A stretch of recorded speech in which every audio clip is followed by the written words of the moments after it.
Once a golden boy of Hollywood, Jan Michael Vincent died of heart arrest at Mission Hospital in Asheville, North Carolina, on February 10, 2019, meeting a quiet and unheralded end. Though his death certificate said he was 73, he was actually 74. The news didn't leak until almost a month later, on March 8, when TMZ published it, a weight that highlighted how far he had fallen from celebrity. His body was cremated. No autopsy was conducted. The quiet around his death was deafening for a guy who previously ruled $200,000 per episode as the star of Airwolf. His life, distinguished by incredible achievement and heartbreaking disappointments, portrays a story Hollywood would rather forget, a tale of talent undone by addiction, accidents, and emotional agony.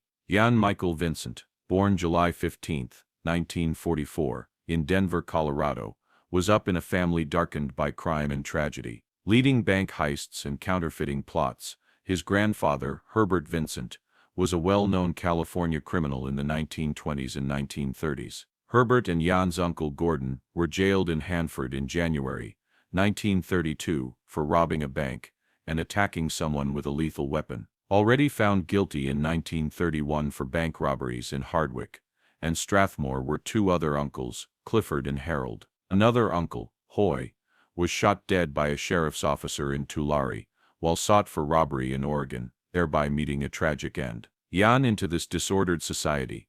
His father, Lloyd Whitley Vincent, however, picked a different route. Lloyd, who was born on September 7, 1919, in Tulare, grew up in Hanford, and joined the U.S. Army in 1941, becoming a B-25 bomber pilot during World War II. While his family members served time in jail, Lloyd flew combat sorties, reflecting discipline and goal. He wed Doris Jane Pace in Denver in 1942, when she was only 16, and began a sign painting company in Hanford, following the conflict. Watching his father's ordered life, Jan grew a strong distrust of authority, a quality that would eventually shape his character as well as his performances. Jan's early years were formed by this disparity between his father's order and his family's lawlessness. He signed up at Ventura College, but became bored after finishing Hanford High School in 1963. Rather than signing up, he borrowed $200 from his parents in his fourth year and went to Mexico to surf and pursue freedom.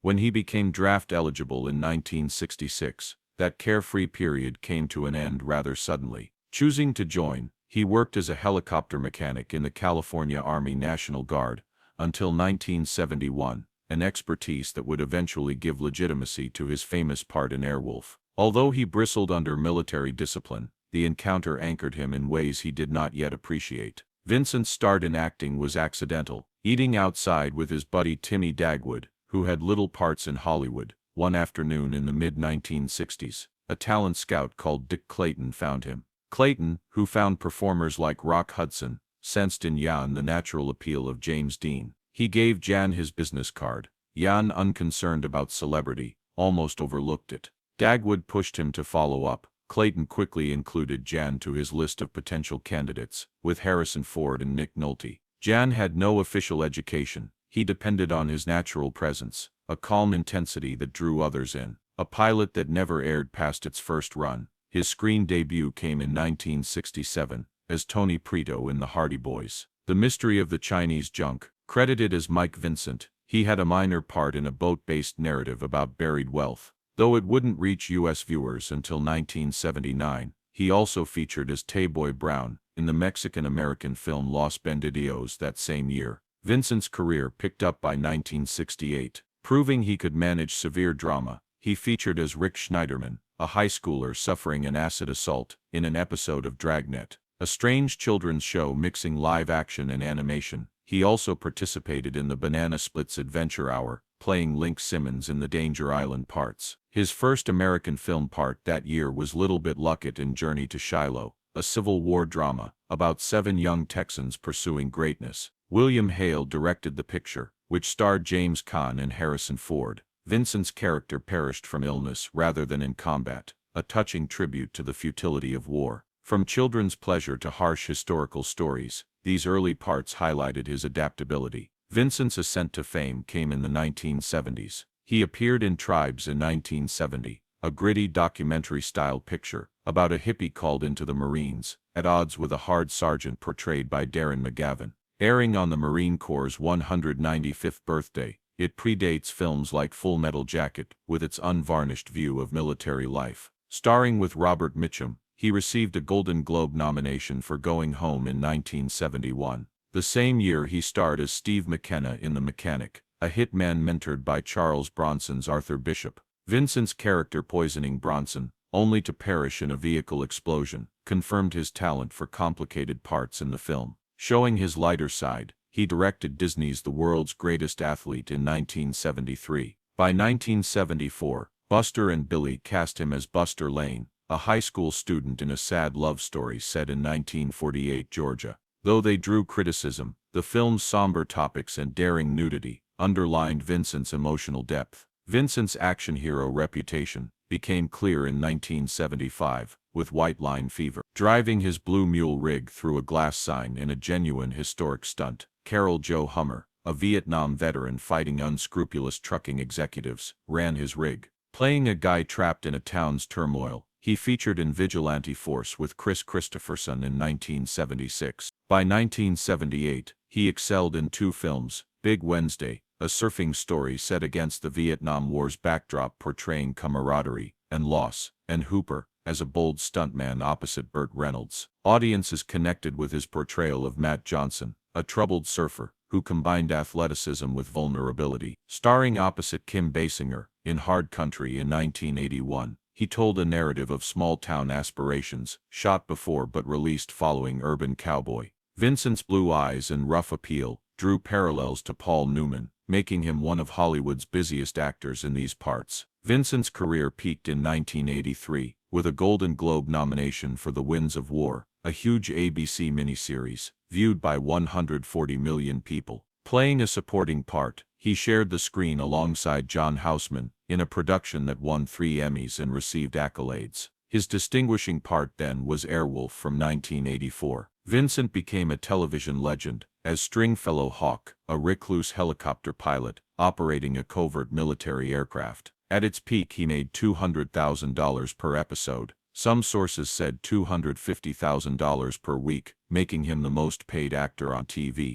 But behind the scenes, his life was coming apart. Years of quiet booze and cocaine addiction started to deteriorate. Studio bosses were aware of his difficulties, but gambled on his ability. They would rue their gamble. Vincent's personal life had long been rocky. He wed Bonnie Poorman in 1968. Their daughter was born in 1973. But his 3 arrests for cocaine possession between 1977 and 1979 put their marriage under pressure. The year he wed Joanne Robinson, they divorced in 1986. His addiction and aggression caused that marriage to fall apart as well. Joanne later recounted years of torture, including black eyes, fractured bones and forced sexual encounters. In 1998, she sought divorce and got a restraining order. Lisa Marie Chiafullo, another lady, filed Vincent in 1995, alleging he assaulted her while she was expecting, hence inducing a miscarriage. Though Vincent didn't fight it, his career and finances were in shambles, so a judge ordered him to pay $374,000. Vincent's professional fall quickened throughout the 1980s. Running from 1984 to 1986, Airwolf saw him miss lines or vanish on binges, often intoxicated or euphoric. Though tensions rose, co-star Ernest Borgnine made up for him. He had been arrested for drunk driving, and had gone into recovery in 1983, yet setbacks followed. His troubles were compounded by pub fights in 1984 and 1985, probation infractions in 1986, and a felony battery prosecution for supposedly breaking a woman's nose. Citing his unpredictable conduct and increasing insurance prices, CBS axed Airwolf in 1986. Vincent wasn't welcomed back when the USA Network brought it back in 1987. A turning moment was a terrible vehicle accident in 1996. Driving inebriated in Mission Viejo, California, Vincent wrecked his Mazda into his girlfriend's Cadillac, shattering his neck on August 26. Twice the legal limit, his blood alcohol level was 0.18%. Vincent said paramedics mismanaged a breathing tube they placed, hence causing him to vomit and irreparably harm his vocal cords. From then on he spoke in a scratchy whisper, a terrible blow to an actor whose voice before commanded power. Claiming the injuries robbed him of parts, he sued the Orange County Fire Authority. His career was already declining. By the 1990s, much of his work went directly to video. He was reduced to low-budget pictures like Alienator, 1990, Raw Nerve, 1991, and Lethal Orbit, 1996. Health issues aggravated his difficulties. Peripheral artery problems caused an infection in his right leg in 2012, which drove physicians to remove most of it. A second infection called for more surgery, so he was left depending on a prosthetic, and usually wheelchair-bound. He called the agony intolerable in a 2014 National Enquirer interview, remembering passing out amid the suffering. Years of drug usage and maybe the 1996 accident had destroyed his memory, which began to fail. In a 2007 Insider interview, he said he had no memory of the accident, a time that shocked everyone and exposed his mental deterioration. Vincent ended up living in obscurity in North Carolina with his third wife Anna. A sharp contrast to his 1980s glory, his death in 2019 went undetected for weeks. He left no great goodbye, just a legacy of what could have been. Once a heartthrob who shared screens with John Wayne, Charles Bronson and Burt Reynolds, he became a warning story of the damage caused by addiction. His narrative, gut-wrenching and honest, reminds us that even the brightest stars can fade into darkness, their radiance dulled by decisions and chance.